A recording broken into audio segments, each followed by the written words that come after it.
My name is Elena Vance. I am 28 years old, and 3 days ago, I watched the police put handcuffs on my mother inside a courtroom.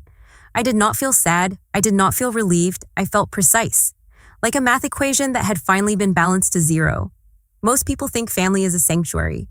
They believe that a mother's love is unconditional, a biological imperative that overrides greed or selfishness. If you are one of those people, stop listening now. This story will hurt you. But if you have ever looked into the eyes of a parent and seen nothing but a reflection of what they can take from you, then stay.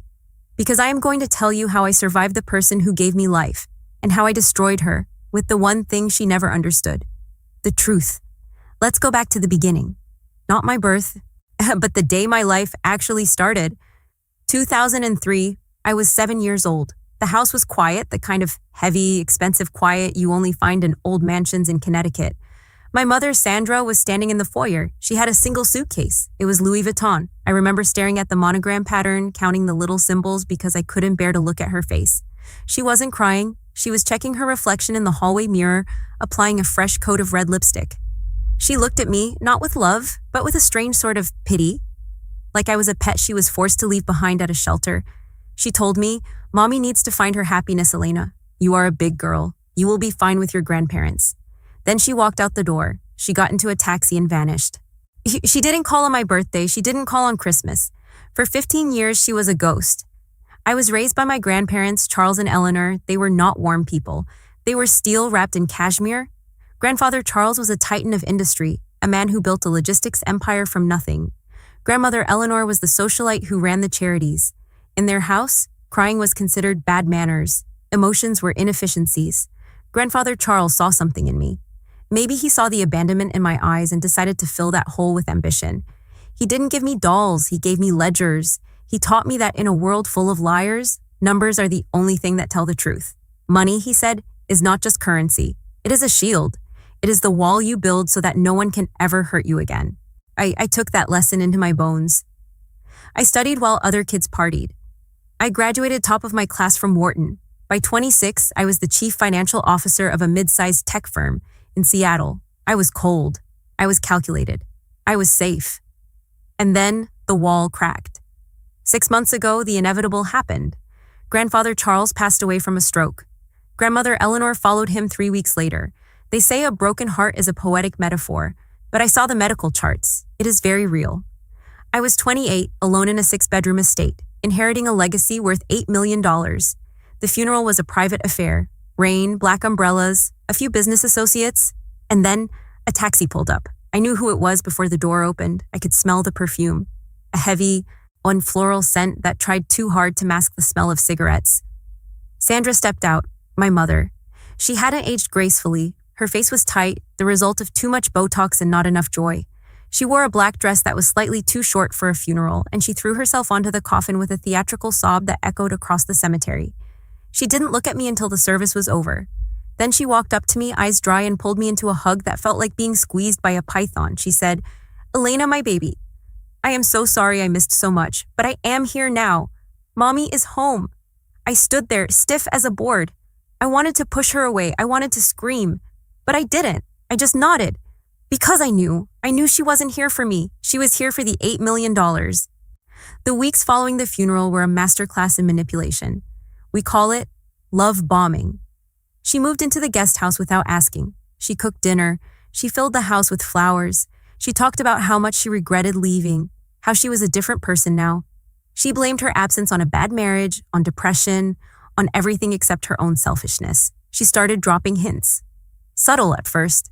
She would say, "Elena, this house is too big for you to manage alone. The taxes must be a nightmare." She would say, "You look so tired, honey. Your job is too stressful. Maybe you should take a break. Let me handle the bills for a while." I played along. I nodded. I let her think she was winning, but every night I locked my bedroom door, and every morning I checked my bank accounts. I am a CFO. I noticed discrepancies. One evening we were having dinner. She poured me a glass of wine and smiled. She asked, "Elena, have you thought about what Grandfather Charles would have wanted? He wouldn't want you to be burdened by all this wealth. I found a wonderful wealth management firm. If you sign power of attorney over to me, just for the transition period, I can deal with the lawyers. You can finally relax."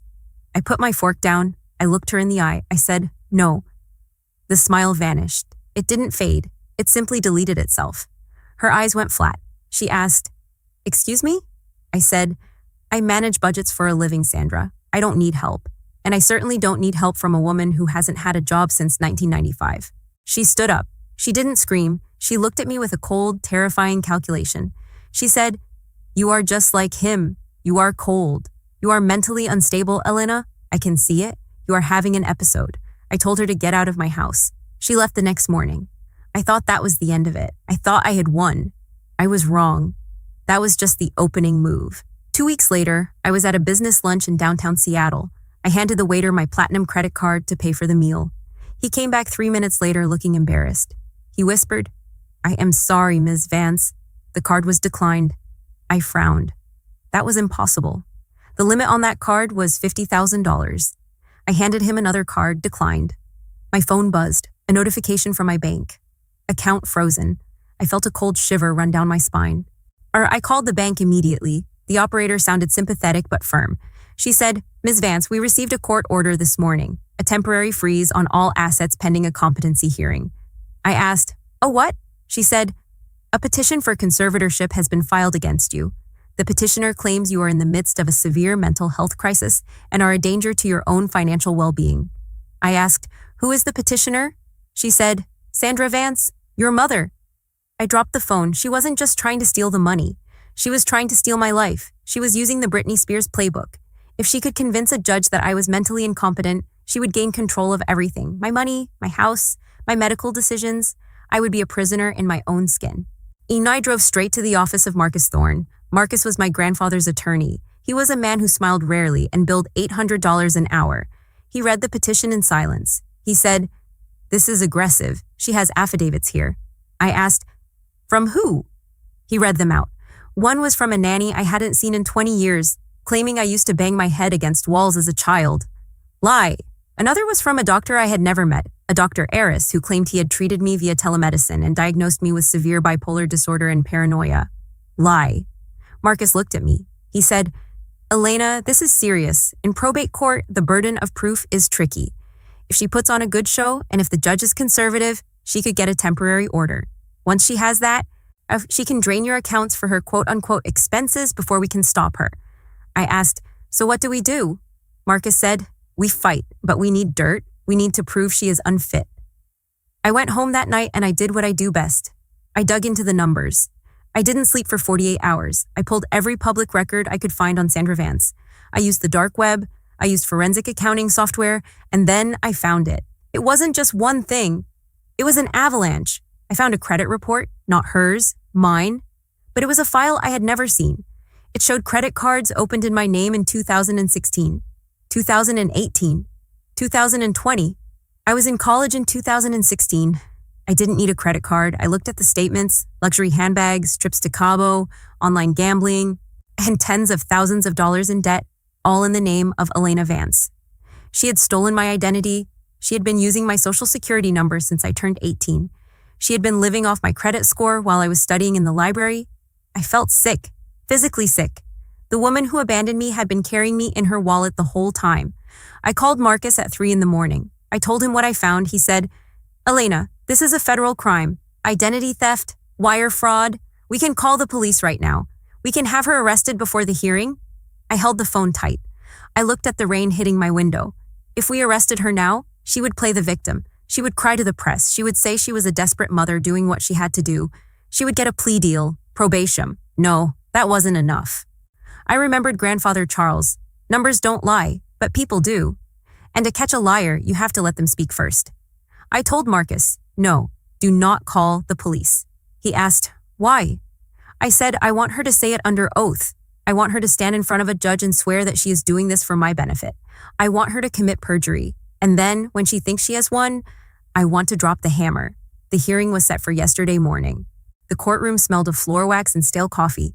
Sandra was already there. She was wearing a modest gray suit. She had toned down the makeup. She looked like the picture of a concerned, grieving mother. She even had a handkerchief ready. When the judge called the case, her lawyer stood up. He was a slimy man who smelled like cheap cologne. He started his opening statement. He painted a picture of me that was unrecognizable. He called me erratic. He said I had been spending money wildly since my grandparents died. He said I was hallucinating. Then Sandra took the stand. I watched her walk up there. I watched her place her hand on the Bible. I watched her swear to tell the truth. Her performance was Oscar-worthy. She cried. She told the judge, "Your Honor, it breaks my heart to do this. Elena is my only child. I love her more than life itself. But she is sick. When I visited her, she was talking to people who weren't there. She was burning cash in the fireplace. She didn't recognize me. I just want to protect her inheritance until she gets well." The judge, an older man named Judge Henderson, looked at her with sympathy. He looked at me with concern. I sat there, stone-faced. I didn't react. Sandra continued. She said, "I have never asked her for a penny. I have my own savings. This isn't about money. This is about a mother's love. That was it. The trap was set." Judge Henderson turned to my lawyer. He said, "Mr. Thorne, do you have any cross-examination?" Marcus stood up. He buttoned his jacket. He looked at me and winked. He walked toward the witness stand. He asked, "Ms. Vance, you stated that you have your own savings. That you are financially stable?" Sandra nodded. "Yes." Marcus asked, "And you stated that you have never used your daughter's finances for your own gain?" She said, "Never. I would never do that." Marcus asked, "And you truly believe your daughter is mentally incompetent to handle her affairs?" She said, "Yes, it is a tragedy." Marcus paused. He turned to the judge. He said, "Your Honor, we would like to introduce piece of evidence labeled Exhibit A." Marcus plugged his laptop into the courtroom projector, a screen lowered from the ceiling. Sandra looked confused. She wasn't expecting a projector. The screen flickered to life. It wasn't a document. It was a video. The face of my grandfather Charles appeared on the screen. He was sitting in his study. He looked frail, but his eyes were sharp. Like the timestamp on the video was 2 days before he died. The courtroom went silent. In the video, Grandfather Charles looked into the camera and spoke. He said, "If you are watching this, it means I am gone, and it means my daughter, Sandra, has returned." On the witness stand, Sandra gasped. Her hand flew to her mouth. Video Charles continued, "I am making this statement sound of mind. I know Sandra. I know that when I die, she will come for Elena. She will try to claim that Elena is unfit. She will try to take control of the estate." Video Charles leaned forward. "But let the record show, Elena is the most brilliant, capable woman I have ever known. Sandra, on the other hand, is a thief. I covered up her crimes for years to protect the family name. But I cannot protect her from this." The video cut to a series of documents. Scans of checks, forged signatures. Video Charles said, "She stole $200,000 from the company in '99. She has been stealing from Elena since the girl turned 18. I have kept the files." The video ended. The screen went black. The silence in the courtroom was deafening. You could hear a pin drop. Marcus didn't stop there. He pulled out a stack of papers. He said, "Your Honor, to supplement the video testimony, I have here certified records from the credit bureaus. These are 23 credit cards opened in the name of Elena Vance, with the billing address listed as a P.O. box registered to Sandra Vance in Las Vegas." Marcus walked up to Sandra and slammed the papers down on the witness stand. He asked, "Ms. Vance, is that your signature on this application?" Sandra was shaking. Her face had lost all color. The gray suit didn't look modest anymore. It looked like a costume. She stuttered, That's not..." Marcus interrupted. "And here we have bank records showing a transfer of $5,000 from this fraudulent card to a casino account in your name. Did my client, who you claim is mentally unstable, force you to gamble with her identity?" Sandra looked at the judge. She looked for sympathy. She found none. Judge Henderson's face had turned hard. The sympathy was gone. He looked furious. He said, "Ms. Vance, I suggest you consult with your attorney immediately. You just perjured yourself in my courtroom." But we weren't done. I stood up. This was the moment I had waited for. I said, "Your Honor." The judge looked at me. "Yes, Ms. Vance?" I said, "My mother claims she wants to take care of me. But she has been robbing me for a decade. She didn't come back to be a mother. She came back because she ran out of victims." Sandra screamed. She actually screamed. She stood up in the witness box and pointed a shaking finger at me. She yelled, "You ungrateful brat! I gave you life! You owe me! That money is mine! Charles promised it to me!" Her lawyer tried to grab her arm, but she shoved him away. The mask had fallen off completely. There was no grieving mother left, just a desperate, greedy narcissist. She yelled, "You think you're so smart? You're just a cold-hearted little bitch just like your father." Judge Henderson banged his gavel. Order in the court." He turned to the bailiff. "Take her into custody." Sandra's eyes went wide. Custody? The bailiff, a large man who looked like he had been waiting for this all morning, stepped forward. He pulled Sandra's hands behind her back. I heard the click of the handcuffs. It was the most satisfying sound I have ever heard in my life. Louder than the gavel, sweeter than any symphony. Sandra was screaming as they dragged her out. She was screaming about her rights. She was screaming my name. I didn't look away. I watched her go. I watched her disappear through the side door leading to the holding cells. Judge Henderson looked at me. He took a deep breath. He said, "The petition for conservatorship is dismissed with prejudice, and I am referring this matter to the district attorney's office for immediate prosecution on charges of perjury, identity theft, and fraud. Ms. Vance, you are free to go." I walked out of the courtroom. The air outside was cold and crisp. It was raining, but I didn't open my umbrella. I let the rain hit my face. Marcus walked up beside me. He asked, "Are you okay, Elena?" I looked at him. I took a deep breath, inhaling the smell of wet pavement and freedom. I said, "I'm not just okay, Marcus. I'm solvent." I got into my car. I drove back to the estate. The house was quiet, but it wasn't empty anymore. It was mine. My mother is currently being held without bail.